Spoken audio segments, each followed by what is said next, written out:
Baik sahabat Facebook, selamat pagi. Saya Andi Pelangi Rumah Kayu Palembang akan menayangkan progres perakitan rumah knockdown panggung Palembang berukuran cukup besar 9x12 meter. Tampak di depan saya. Ini sudah dilakukan finishing menggunakan bahan kayu yang berkualitas.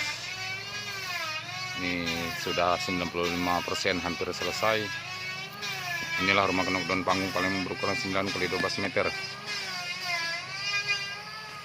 Sudah dilakukan finishing untuk melindungi dari cuaca. Ya, cukup besar dengan jumlah kamar tidur 2 buah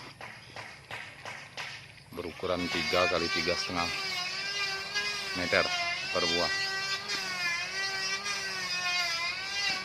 Saya ambil tayangan videonya hari ini, hari Rabu tanggal 22 Januari 2020 dari workshop pusat kita, langsung berpusat di Desa Tanjung Batu Seberang, Kabupaten Ogan Ilir, Palembang, Sumatera Selatan. Satu-satunya sentra produksi rumah knockdown. Bila Anda berminat bisa menghubungi kami Andi, HP WA 081367 576415. Saya ulangi 081367576415. Terpercaya sampai dengan pengiriman dan selesai pemasangan kembali di lokasi. Dan adalah rumah knockdown bentuk limas dengan 2 tangga pada bagian depan. Juga satu unitnya berukuran 6x8 meter.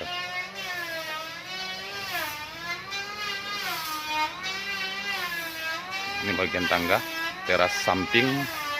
Ini bagian sisi samping sebelah kiri. Kita ambil tayang ini dari jauh. Ya.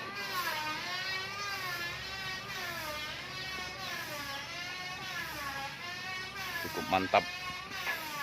Satunya ini model limas, tangga 2 pada bagian depan berukuran 6x8 meter. Dan satunya yang ini 9x12 meter. Ya, bila Anda berminat dengan produk kami bisa menghubungi kami Andi, sekali lagi HP WA 0813 6757 6415. Selamat pagi.